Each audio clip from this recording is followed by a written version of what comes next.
We're back, but we still want to talk about hockey in August. Plus, the Jays are on a heater. All that and more at Sports QuaranTV.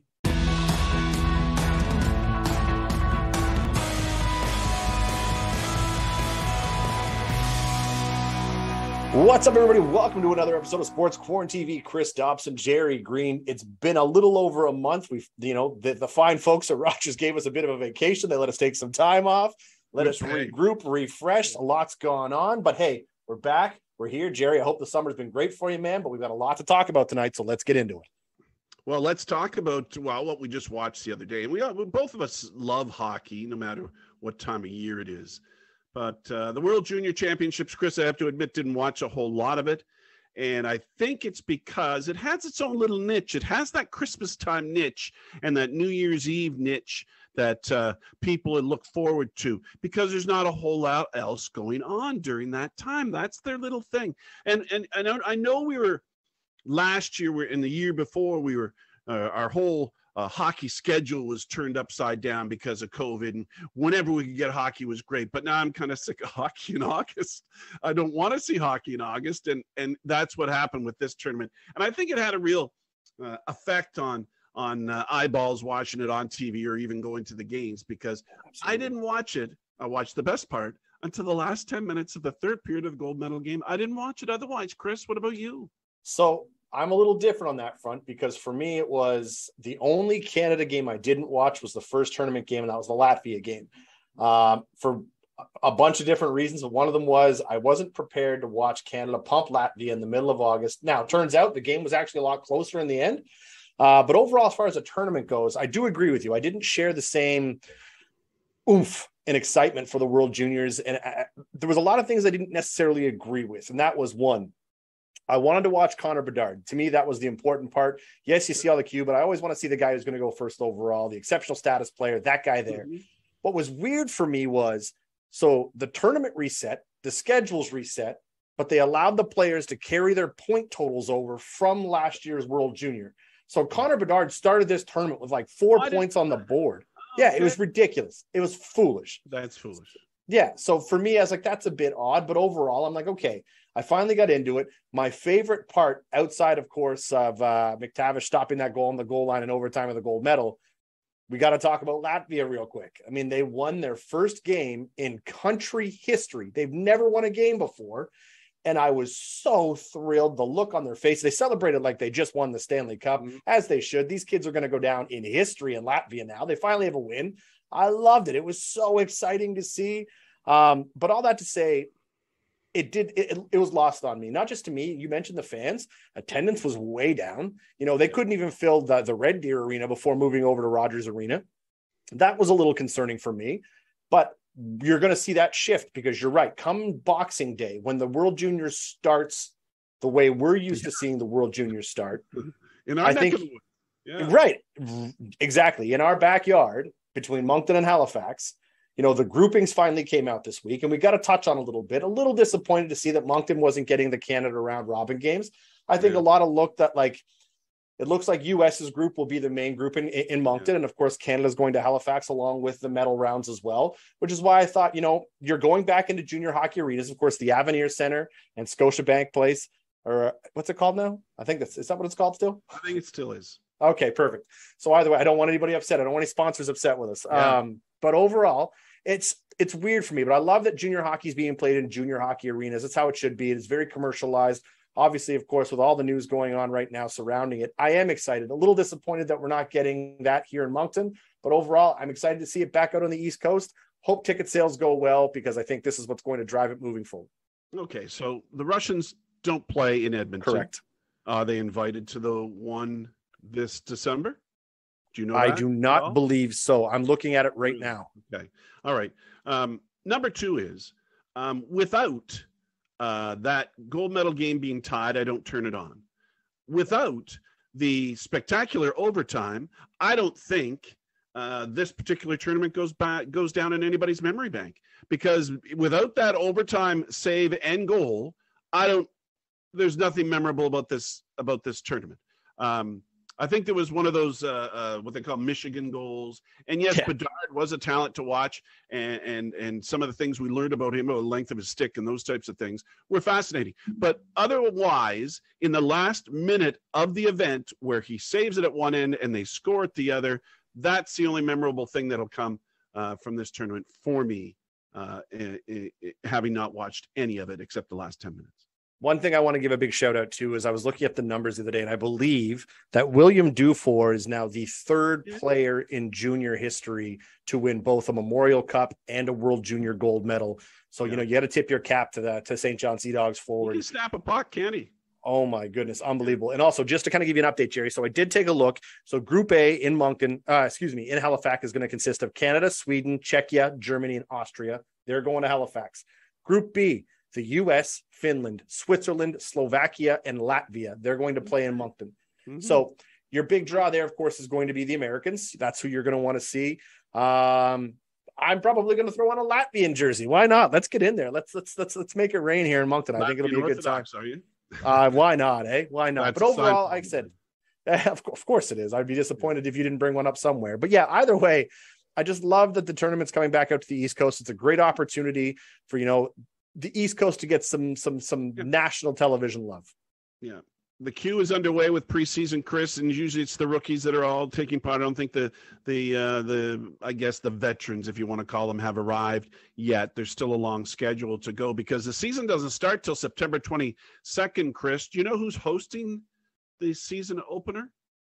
I don't. I'll be honest with you. I've had a chance. I haven't even taken a look at it. And I had to look too because I was thinking St. John, but no, St. John won the Memorial Cup. It was Shawinigan. Of course, the winner of the championship always gets to host. And it surprised me today when I looked it up. Gatineau plays in Shawinigan on September 22nd. The other news from the queue and around our neck of the woods is all the coaching changes that have been made within the Maritime Division. Gordy Dwyer got released by St. John, and Gardner McDougall came in during the Memorial Cup. He's found a job. Not only he's found one job, he's found two jobs in Bath. He's going to be the GM and the head coach after Jason Clark. And I thought this was so strange, Chris. And I know you want to move up in the hockey world, but being an assistant coach in the AHL is better than being a GM and a coach in northern New Brunswick. I'm just saying it's the queue. I get it. And you're taking steps in the ladder. I just thought it was very odd to see him go and become an assistant coach in the AHL. And again, without having any details, I'm not sure, but there's a lot of things happening in Bathurst right now that, could be happening behind closed doors. Of course, GM change with Sylvain Couturier come out. Now there's articles reporting out, of course, about Sean Couturier also looking to move away from the organization. I don't know what's happening. I know that there was a lot of rumors of possibly even the team relocating in a couple of years. Who knows? Yeah. But either way, it doesn't matter. Those type of rumors, though, Chris. It's foolish. It's not good for New Brunswick. It's not good for the queue. By the Quebec media, the so-called buyer that's going to buy the Bathurst team is going to looking for investors in Montreal. And they haven't even bought the team yet, so just enough. Already. That's enough. And also interesting, John Goins is going to be the head coach in Cape Breton, along with Sly Couturier. And then they have a new head coach in St. John, Travis Critchard. We salute our hats and look forward to meeting him. I haven't met him, and he was an assistant under Dwyer, and now he's going to be the head knock there in St. John. All right, so let's stick with hockey and let's move on to the pros because I want to talk about some of the moves happening in the NHL. A lot of offseason moves took place, of course. Ottawa, Columbus, the Calgary Flames, probably the notable ones, the Florida Panthers. I want to get your thoughts on who's improved the most in the offseason, in your opinion. Well, I think Ottawa. I really do. I mean, if you add DeBrincat and Giroux, and you add in with Stützle and Batherson and Tkachuk, I think Tkachuk is, playing in Ottawa, he is one unique individual. He's tough. He can score. He's a leader. He gets in your face. I mean, I think he's got the whole package. I'm so glad Ottawa did re-sign him. My only question mark is in Ottawa, they got Cam Talbot in the net, but they got Thomas Chabot, who's starting to look more and more like Carlson used to do in the Ottawa. In his prime, uniform. I agree. Yeah, it really does. I think they're going to be an exciting team to watch, and I'm so happy we get to see all their games If you notice, TSN has them, and we get to see them all season long. So I enjoy that. So I think they are a team that did tremendous things during the offseason. We talk about Columbus and what they did. But do you know who the head coach of Columbus is, Chris? Here's another stumper for you. His name's Brad Larson. I had to look it up today because I was looking through the roster of Columbus because, as always, I prepare for the show. And they extended line A, and they got Gaudreau. And did you know they also had Jacob Vrasek who used to be a Halifax Moosehead? They've got him in their lineup. But really a lot of no-names in Columbus, even though they did improve their team with one player for sure. Which was, again, we talked about 1,000 times over how Johnny Gaudreau's on his way over to New York and somehow stops in Columbus for a bite to eat and ends up signing an 8-year contract there. But yeah, no, I agree. It'll be interesting to see how that all plays out. Good on Columbus. Good on Johnny Gaudreau for going to Columbus. I love seeing stuff like that. But overall, I think to me, which is something I want to break down, is obviously with Gaudreau going there, Tkachuk going to Florida, on that trade, you look at the moves the Flames have made, and I'm absolutely pumped. The Flames are better than they've ever been. And I like Gaudreau and I like Tkachuk, but at the same time, you're bringing in Jonathan Huberdeau. And then not only did Jonathan Huberdeau get traded there, immediately signs a large extension to stay, which was a shock. A lot of people, for some reason, of course, us Habs fans got delusional, thought he was coming to Montreal next year. But then they got Mackenzie Weegar too. And I mean, there's another great defenseman that they've got back there. So the blue line got better. I added Jonathan Huberdeau. I think the Calgary Flames are going to be a force to reckon with this year. I don't know what your thoughts are, but that's where my head's at. You never even mentioned the lad that, well, I don't like him, but Kadri, they signed Kadri. Did you mention that? I didn't, actually, and that just happened. You're right, Kadri. Right. And they signed Kadri as well. So that makes up for the two offensive guys they have. I just don't know if Kadri has another season in him like he did in Colorado. Is he going to be like, and I'll throw a name out there, Gary Lehman. You remember when Toronto traded Gary Lehman to Calgary after he scored 50 goals in Toronto? Never, ever got close to that again in Calgary. But Mackenzie Weegar, the throw in there, I don't know if he's a throw in, but he was leading the Florida defense during the whole playoff and during the regular season, chalking up big minutes. And I think he's a diamond in the rough that they don't often talk about. I don't think they've extended him either. But the other team quickly I wanted to talk about, Chris, was the fact that Carolina went ahead and got two experienced players, one on the blue line, one up front, spent money for them, in Brett Burns and your buddy, Pacioretty. I think both those two guys, that's something maybe that Carolina was missing, was some good experience in the dressing room. And I think those two guys could add something for them, as they are a very good team already. I fully agree. I think Brent Burns is your big piece there. Not that I dislike Max Pacioretty, but at the same time, there was a lot of rumblings about some locker room issues with Max in Montreal. Again, I wasn't there, so I couldn't tell you. It could have been a PK Subban problem too. Either way, if you're looking for a locker room guy, Brent Burns is your guy. That was a huge ad for them, and they weren't far off. There wasn't much missing in Carolina for them. They've got a young, talented team to bring in some guys. And you know what? I think at this point, Max thought he was going to win a cup in Vegas. I genuinely believe that. And now that, when he got moved, I think for him, it's going to go full circle. I think it's a great opportunity for him to kind of get this monkey off his back in Carolina. I hope they do well. I actually, despite the hate between Montreal and Carolina, I like the Hurricanes. I think they're fun. They've got a good young team there. Plus, I think Max Domi's still down there as well. Kotkaniemi's there, Sebastian Aho, and now they got these two guys. I think hockey's going to be fun in Carolina. Well, Winnipeg, I think, tried to improve their team, Chris, but did nothing to do so. They had Rick Bowness behind the bench, and I think Rick will be a refreshing voice for them and all, but I don't know if it's a voice enough to change some of the stale air that's in there, be it Scheifele or be it Wheeler or whatever's going on in the dressing room in Winnipeg. Maybe a fresh outlook by Bowness. I was surprised Dallas really got rid of Bowness because he did a great job down there. But I just hope he's able to come in and be refreshing. But I don't think the personnel has changed, and so I don't think a whole lot changes for me and my Jets this season. I still think they're going to stumble and fumble. I agree. And the last hockey topic, because I know that you tried to avoid it, but we're going to bring it in anyway. What?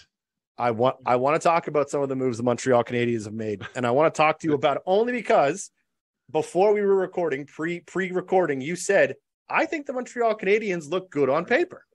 Yeah. You did say that, and I wish we were recording it because I would play it over and over. But we out of all the moves took place in Calgary, what we didn't talk about is the fact that they had moved Sean Monahan and a first-round pick to Montreal too, right?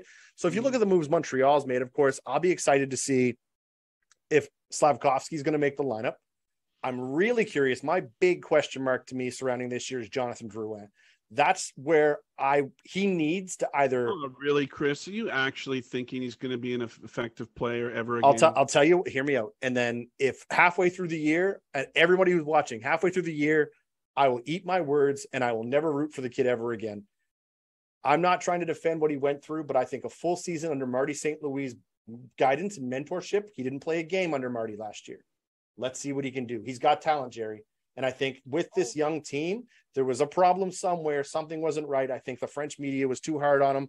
Again, I don't care if you have to hire him a head doctor, but I'm telling you right now, if the Habs don't do anything with him by Christmas, if he's still in his own headspace and can't figure it out and he's taking more time off, and peace out. I've defended you till I'm blue. I've almost been beaten up defending this kid. I can tell you it's, but he seems to be happy, seems to be in the right headspace, seems to be a good spirit, with Suzuki and Caulfield and all those young guys in there. I think it's a great fit for him. If there's ever a chance he's going to bounce back, now's the time. I'm just not a fan of a player that needs to be handled with kid gloves. That's all I'm saying. Yeah, well, I get it. But at the same time, we don't play hockey in Montreal. All right, let's move on to MLB. We want to talk about the Blue Jays. We threw it off the hop. I want to talk and get your opinion because they've been on a heater of late. They manhandling the Red Sox like they always do. They put a beat down on the Yankees, which was a huge series for them. The Yankees are starting to look like, a not normal baseball team all of a sudden. It's a good thing they had a 30-game lead. But I want to talk to you about the pitching side of things. Gausman, Manoah, Stripling, are they good enough, in your opinion, to win the whole ship? So you're saying you're throwing Stripling in after just a couple of starts, and good starts, don't get me wrong, and you're throwing Barrios under the bus? You don't think he's one of your top three? I know he's been inconsistent, but I like Barrios, but he doesn't belong in a conversation with Gausman and Manoah. Yeah, well, I just don't know. I don't have enough of sample of Stripling yet. I think Gausman, Manoah, and whoever the third guy is, when you get into a best of something series, if you get that far, get a couple of days off and try to patch together a third starter and then come back with Gausman again. I think Gausman and Manoah are a good 1-2 punch, but other than that, it's a question mark for me, and we'll see how they manage that.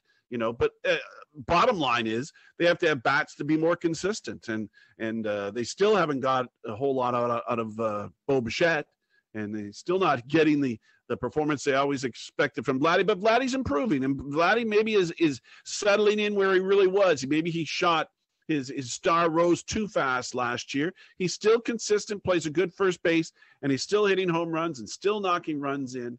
But the inconsistency at times with the bats is what concerns me more than the pitching does. Yeah, you're not wrong. And in my opinion, and again, I'll start it with this. I'm not a Bo Bichette fan. And I'll tell you this. I think out of the odd man out situation, he has to be the odd man out. I would think that out of anybody in this lineup, who's going to get dealt in the offseason, it's going to be him. Yeah. I think he's going to demand a ton of money, and I don't think he's worth it. When he plays, he's good. But when he's down, he's got, and again, this is all based off television. I don't know him. I'm not in the room, but based off what I've seen, he looks like he kind of runs, he legs it out every once in a while. Like, and when he's got a temper on him, and I'm just like, you know what? I don't need your attitude. The Jays have a lot of good things happening with them right now. And this hurts coming from me because I'm not a Jays fan, but watching what they're doing, I love it. But if I was to pick a guy in the odd man out, but as far as disappointments go, speaking of management things, we've got to talk about Kikuchi, because there's absolutely no bigger disappointment in the Blue Jays lineup than Kikuchi, in my opinion. Yeah, you watch the games, and Schulman and Tabler or Martinez know exactly what he should do, but he doesn't do it. And it's very frustrating. Now that he looked good in a short stint out of the bullpen, and maybe that's where he ends up being. Maybe some pitchers do transition to be more effective on smaller samples or smaller responsibilities, and maybe that's something that's going to be good for him. Again, I think the American League playoffs are going to be tremendously exciting, and down the stretch they're going to be. Who would have thought that the Guardians and the Orioles are in there battling away, and that Seattle's making the push they're going to make? We always thought Tampa and the Blue Jays and the Red Sox would be the ones, but those other three teams have really added a spark to what's going to be a tremendous drive down the stretch. So outside of Vladdy, non-pitcher, who's been the best non-pitcher for the Blue Jays outside of Vladimir Guerrero Jr.? outside, Vladdy? Well, it has to be behind the plate. Has to be the little head behind the plate. He's the one that, he got to go to the All-Star game. He's the one that, to me, has been, without him, I don't know what they would have been like. He came up with some clutch hits and home runs and or hits. And he's not fast. He's not going to steal any bases for you. He's going to call a good game, and he's going to hit the ball over the park. That's what he's done. Yeah, you're talking about Kirk. Yes. Yeah, it's actually shocking. I didn't even say his name, did I? No, but it's shocking to see that he's your guy right now, because I agree with you. It's mind-blowing to me. But either way, hey, look, at the end of the day, the Jays are rolling right now, which is a good time for them to be rolling. So I'm happy to see that for Jays fans. Last topic I want to get to, 45 seconds or less. Should Yankees fans right now be worried? And is Houston now the favorite in the American League? Of course, I listen to a lot of sports radio. And the topic today was that Manoah sparked the Yankees in Game 4 of that series, where they had Cole come off the bench because Judge got hit with the ball, and then they go and sweep the Mets for 2. The Mets are a good team, and it's a big rivalry, and they beat them 2 games in a row. And now the Yankee fans, just like Hab fans, well, we're ready to go now. We're back to normal again. I fully agree, and I think Houston is now the favorite in the American League, but stay tuned. We'll see what happens. Well, Jerry, hard to believe our first show back in a while. It's already that time. Let's wrap this thing up. It's time for the wrap. We're going to start where we always do. Your favorites in Brunswick Senior Baseball. Give me an update. Yeah, it's been a great season, Chris. It's tight at the top. It looks like the Moncton Fisher Cats are going to finish on top of the standings at 18-12. They have 2 games left. It's 32-game schedule. They'll get those games in after the Nationals. The Charlottetown Islanders are representing the New Brunswick Senior Baseball League at the Nationals, which are in Sydney, Nova Scotia this weekend. We wish them all the best. It looks like Chatham and St. John are going to meet in the first round, and then Moncton will take on the winner of Fredericton Charlottetown in the first round of the playoffs. And a footnote for you, Chris, the last defending senior champion was the Chatham Ironmen. They won it in 2019. They haven't played for it since then. What's going on with the Phoenix Coyotes and where they're supposed to play this year, Chris? It's only fitting that they have finally named this new university arena that the Arizona Coyotes will be playing hockey in for the next couple of years. It's been named the Mullet Arena, which for no other reason, this fits it perfect, because in my opinion, this entire scenario is a joke. They're not allowed to have a logo at center ice, but either way, it doesn't matter. This is all where it's heading, because it looks like they're going to try to get Connor Bedard, which means they're going to grab Austin Matthews in 2 years. Hey, that's what's going on in Arizona. Give me a CFL check-in. I know that you're hot and heavy into that right now. I am hot and heavy in it because the Winnipeg Blue Bombers still sit on top of the West with a 9-1 record, closely followed by the BC Lions at 8-1. But BC got a huge blow this week as they lost Nathan Rourke, their starting quarterback, Canadian, who's been lighting it up. He's gone for the rest of the season. BC hosts Saskatchewan. That's my game of the week. No, it's not. BC hosts Saskatchewan Friday, and they're going to put another Canadian at the pivot, as Michael O'Connor's going to fill in for O'Rourke while he's gone. Toronto leads the Eastern Division, Chris. They got a 4-5 record. My game of the week is tonight. Calgary's in Winnipeg to take on the Blue Bombers. The NHL wants to have a World Cup again, Chris. Is that true? All signs are pointing to that's the direction they want to go. It looks like they're going to try to bring the World Cup of Hockey back in 2024. Now, what it's going to be a little different is last time they did this, they tried something pretty unique. They did a Team Europe and a Team Young Guns, but it doesn't look like they're going to do that. They're going to go with actual nationalities and countries. This is just their way to make up to the players for not sending them to the Olympics, and that's what they wanted to play and represent their country. It's a money thing for the National Hockey League. It's an insurance thing for them. Either way, I love the World Cup. It gives them something to play for. Hey, you know what? Anytime we get a chance to possibly see Connor McDavid play with Sidney Crosby on the same line, I'm all for it. Let's make it happen. So, speaking of making it happen, let's talk about some news about a young star in San Diego in the Major League Baseball situation. Some not good news coming out of there. Nah, really sorry for this, and I feel like this Fernando Tatis Jr. isn't getting some guidance from the Padres or anybody around him, his group, whatever it might be. First, he gets hurt riding a motorcycle. Yeah, okay, you're a star baseball player in San Diego, making hundreds of millions of dollars, just signed a new contract, get hurt on a motorcycle. Now he's suspended for 80 games, Chris, for taking performance-enhancing drugs that he claimed didn't know much about, but that's the whole story about that again. I don't want to hear the excuses. You should have known better. So he sits for 80 games. So San Diego gets a Juan Soto and seem to be driving up the standings and look like they're going to make the playoffs for sure. Can't catch LA, but they're going to be without Tatis. The only good news is Tatis has a bad shoulder. He gets an opportunity to get the surgery he needs and rest up for next season. That's what's going on in San Diego. What's going on in Montreal? Their goaltending, Chris, let me hear it. Well, the news came out yesterday. Kent Hughes spoke to the media talking about, and everybody's been looking for an update on Carey Price, of course. Only played 3 games last season, which I find really odd is that he came out and said that there's no scenario where he sees a plan or a return to action for Carey this year. What I find odd, Jerry, is that 4 weeks ago, they came out in the media and said Carey's going to be good for October to start the year. So something's not right somewhere. I do know that maybe they knew something wasn't up. If he ever wants to play hockey again, he's going to have to bite the bullet and get this surgery. It could be a sad day for Habs fans, because I think it's time that people start preparing for life after Carey Price. Speaking of other athletes in the news, one of your favorite athletes out there, of course, Kevin Durant. Is he in? Is he out? What's the situation? What's going on? You love the drama. Let's hear it. This could be the grinding my gears segment of the show. I'm just sick and tired, and I know during the summer, Chris, and we took a hiatus, of course, there is slow sports news, but Kevin Durant was in it all summer, whether or not he was going to get traded, and now he goes after management, whether or not soon he wants to work with them again, but it appears they've made up and they will be back together. I am really sick and tired of NBA players dictating who works here and who gets traded there and all that stuff that continues to go on. But from what I understand, Chris, still Kyrie Irving's there, and Ben Simmons, who knows, is he going to play next season? I'm sick of Durant. I'm sick of hearing from Brooklyn. Enough already, please. LeBron James back in the news. Speaking of NBA, Chris, what's going on with him? Let's close out the wrap with a hot topic. Of course, my Lakers, LeBron James, 2-year extension, $97.1 million, which when it's all said and done will make him the highest paid NBA player in history.